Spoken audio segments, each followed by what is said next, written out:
Bonsoir, je suis ravi de vous avoir ici et je suis fier de vous avoir ici parce qu'on a 20 ans. 20 ans, on reste jeune, mais on a eu une histoire déjà bien remplie.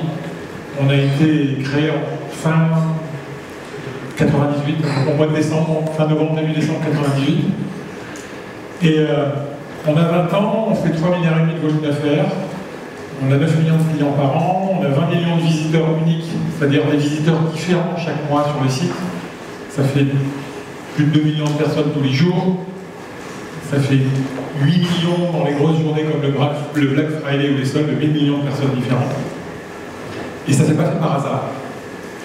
Ça ne s'est pas fait par hasard, il y a plusieurs raisons à ça. La première, c'est que, évidemment, à l'origine, on est un commerçant. Et on est un commerçant qui avait une idée, une obsession qui était de démocratiser l'accès aux produits et aux services pour l'ensemble des Français. Et en cassant des codes, donc en ne le faisant pas de manière classique. Et si vous regardez l'histoire de la boîte depuis le premier jour jusqu'à aujourd'hui, ben cet ADN ne s'est pas perdu.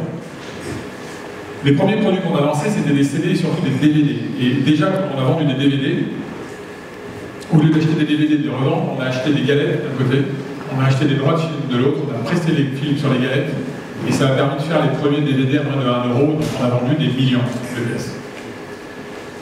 Et puis on a vendu des produits techniques. Et puis un jour, on s'est dit, on va vendre des machines à laver, on va vendre des réfrigérateurs.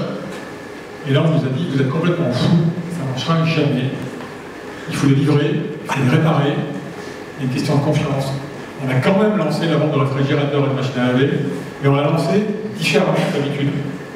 On l'a lancé avec les points retrait. Les points retrait, ça n'existait pas. Les points de collecte, le click and collect pour les gros produits, ça n'existait pas. Et on nous a dit, personne ne viendra en magasin chercher ces produits. Aujourd'hui, c'est 60% des clients qui viennent chercher des produits dans le magasin.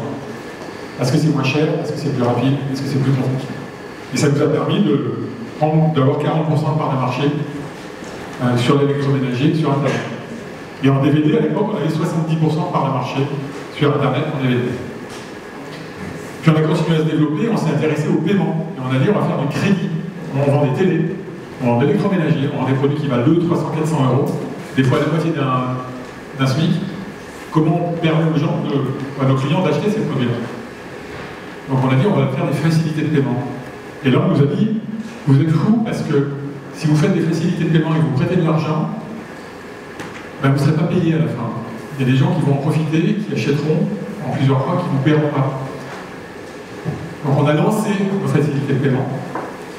Et puis ça a marché. Et c'est des facilités de paiement qui étaient particulières parce qu'on ne demandait aucun document au client. D'habitude, quand vous faites un emprunt, quel montant qu'il soit, on vous demande des documents.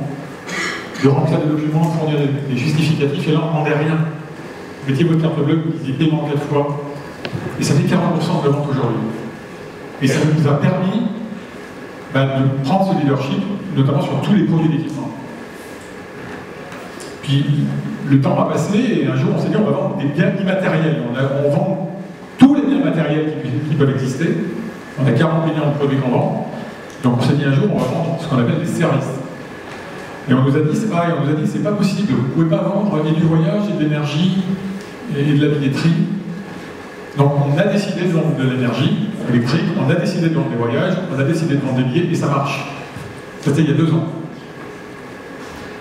Et ça marche très bien. Donc on peut vendre des produits, on peut vendre des services, du loisir, on peut vendre plein d'équipements, à partir du moment où on le fait bien, et on répond à une attente consommateur, qui est les produits sont de qualité, les prix sont compétitifs et le service est de qualité. Tout ça parce qu'on a eu des partis pris, on a assumé ces partis pris, on a respecté tout le monde et on a assumé ces partis pris. Aujourd'hui, on a un positionnement marketing un peu différent, moins clivant, mais en tout cas, on a assumé. Et je vous donne ces exemples, en fait, c'est pour vous expliquer qu'on a passé notre temps à casser des codes. Et c'est une question de culture d'entreprise. C'est au moment où il y a une révolution technologique. Vous avez l'augmentation du volume de données, l'augmentation des temps de traitement, l'augmentation des capacités de transfert d'informations, l'augmentation des temps de traitement des serveurs, des capacités de traitement des serveurs, l'arrivée de la mobilité, et vous vous dites, de rupture technologique et des évolutions générationnelles, ça va automatiquement nous amener dans un nouveau monde. Les clients, ils vous disent, à partir du moment où ils sont sur Internet, on veut plus de produits, on veut l'infini. Et ça, c'était pas possible de l'imaginer parce qu'on a tous été éduqués en allant dans des magasins dans lesquels le monde est fini à cause des mètres carrés. Et donc la fameuse technique dans les magasins, moi qui étais dans les magasins avant, quand j'enlève un produit, que pour rajouter un produit, j'en enlève un d'abord, sinon il n'y a pas cette place. Ah, le e-commerce a cassé ces codes-là, et très vite ça a été 10 000, 100 000, 1 million, 20 millions de produits, et les clients veulent toujours l'infini. Et vous vous apercevez qu'en rajoutant des produits, vous faites croître votre chiffre d'affaires et vous faites croître votre satisfaction client. Et là, ça vous donne le deuxième axe culturel de l'ADN de la société, qui est l'agilité et l'ouverture. À l'agilité, parce que c'est la culture du test, en fait. Il faut accepter de se tromper tout le temps. Alors, je dirais pas qu'on félicite les gens qui se trompent, c'est pas ça. Je dis qu'on félicite les gens qui essayent.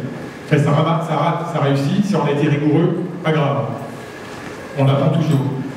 Et donc, il y a cette culture systématique d'essayer, et de le faire de manière agile avec nos systèmes d'information. Et on ne compte pas les abonnés, en fait.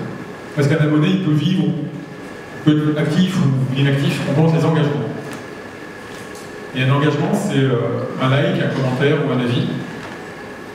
Et l'année dernière, on en a eu plus de 15 millions.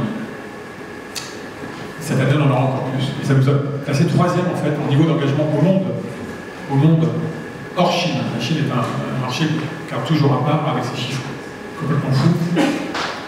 Troisième au monde, devant même les très gros américains, ou le très gros américain.